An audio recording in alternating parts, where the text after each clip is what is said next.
আসসালামু আলাইকুম। সবাই কেমন আছেন? Welcome back Rabiul ৩৬০। তো আজকে একটা ভিডিও নিয়ে আসছি ঢাকা ভোট ক্লাবের। আসলে একটা ইভেন্ট ম্যানেজমেন্টে গিয়েছিলাম, গিয়ে একটু দেখলাম যে ঢাকা ভোট ক্লাব কীরকম, তাই ভাবলাম আপনাদের সাথে শেয়ার করি। আমার সাথে সাথে আপনারাও দেখেন। তো আমি চলে আসলাম ভিরুলিয়ায় ঢাকা ভোট ক্লাব লিমিটেডে। ওখানে ভিতরে গেলাম, এই যে দেখতে পাচ্ছেন ভিতরে আজকে একটা আয়োজন আছে, সবাই প্রস্তুতি নিচ্ছে আয়োজনের জন্য। ওখানে এই যে দেখেন মিউজিক্যাল নাইট, বাউলনগরের ব্র্যান্ড শিল্পীরা আসবে, ওরা ওখানে নাচানাচি গানাগানি করবে।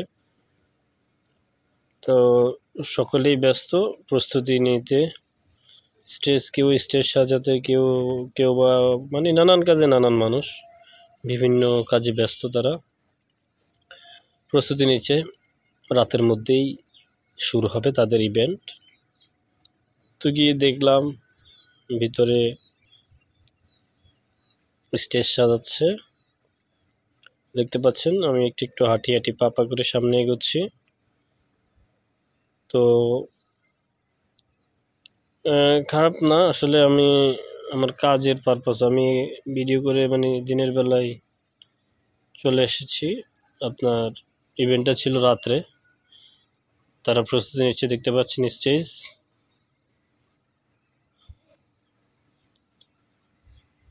অত্যন্ত চমৎকারভাবে তারা তাদের নিজেদের স্টেজটা তৈরি করে নিচ্ছে, দেখতে পাচ্ছেন। আমি একটু আমার ফেসটা নিয়েছি তাদের মধ্যে থেকে এবং স্টেজের মধ্যে থেকে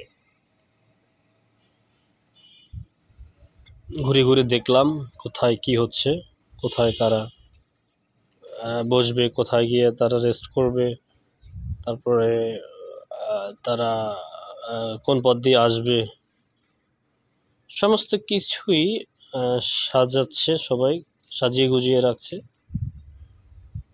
জাস্ট একটা ইভেন্টের জন্য। ওই যে দেখতে পাচ্ছেন। আমি আবার মাছের সাথে একটু খেলা করলাম। মাছগুলো দেখতে খুবই সুন্দর, কালারফুল ফিশ,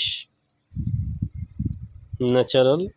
এই যে দেখছেন আমি ডাকতেছি কিন্তু তারা খাবার খুঁজতেছে, সবাই একসাথে এসে জোট বাঁধছে, কিন্তু আমি খাবার আনিনি তাদের জন্য। দুঃখের বিষয় হলো এটা।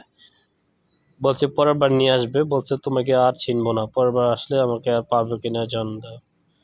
তারপর দেখে শুনে আমি এই যে দেখছেন চলে যাচ্ছি। আসলে আমার কাজ ছিল তাই আমি বের হয়ে গিয়েছি। ধন্যবাদ সবাইকে।